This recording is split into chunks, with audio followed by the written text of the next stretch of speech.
In the village of Nkabisa, no one dared speak too loudly, not because of the chief, not because of the ancestors, but because of one woman. She knew every secret, yours, mine, the chief's, even the ones you've hidden from yourself. Yet of all the tongues in the village, hers was the only one that never slipped. And the day someone demanded to know her secret, the sky itself held its breath. In the old days, when the baobab trees still whispered to the wind, and the moon came down to drink from the river, there was a village called Nkabisa.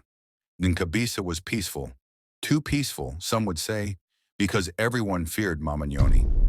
Mama Nyoni was not the oldest woman in the village, nor the richest, nor the most beautiful, but she was the one who knew. It was said that if you spoke a secret in your sleep, Mama Nyoni would hear it. If you whispered it to the river, she would catch it in her calabash. And if you tried to bury it deep in the earth, she would be there before the soil cooled. She knew who stole the chief's goat. She knew which wife of the hunter longed for another man. She knew whose yam harvest was not blessed, but cursed. She even knew the secret that the chief himself prayed to hide from the ancestors. But, no one knew her secret, and that, my children, is where the danger lay. One dry season, the river shrank until the fish gasped in the mud.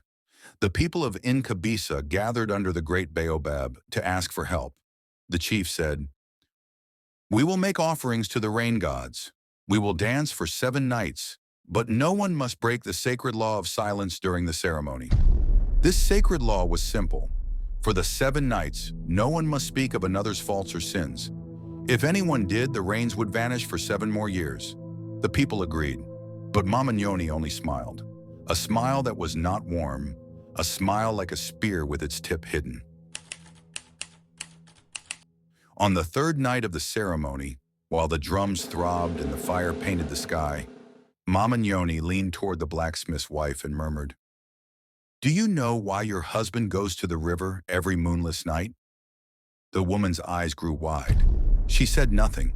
She couldn't, for the sacred law was in place. But by morning, her hands trembled so much she dropped the water gourd twice. On the 4th night, Mama Nyoni passed the weaver's hut and said, "If you knew what the chief hides under his sleeping mat, you would not kneel before him." By dawn, whispers were fluttering through the village like bats. Everyone kept the sacred silence with their lips, but in their hearts, storms were gathering. On the 7th night, the rains had still not come. The chief, angry and afraid, stood before Mama Nyoni. "Woman, you have poisoned our hearts with your knowing. Tell us your secret, for if you have brought this drought upon us, the ancestors will demand payment." Mama Nyoni looked at the people, every face tight with fear. She spoke slowly, her voice like the wind before a storm. "Mama Nyoni, you want my secret? Number, you are not ready. If I speak, the ground will open. The river will turn to blood, and you will wish the drought had stayed." The people cried out, "Tell us! Tell us!" But she only shook her head. "Remember this, every drop of water you drink, every mouthful of food you eat, every step you take, I am there. You cannot cut me away from your lives without cutting yourselves." And with that, she walked into the forest. The years that followed. The rains came, softly, shyly, as though afraid of Mama Nyoni's eyes. The village rebuilt, but a shadow lay over it. People watched their words, guarded their dreams, feared to think too loudly, for they knew Mama Nyoni still wandered among them, listening, gathering their secrets like cowrie shells. Some say she still lives in the shape of an old woman who sells herbs by the roadside.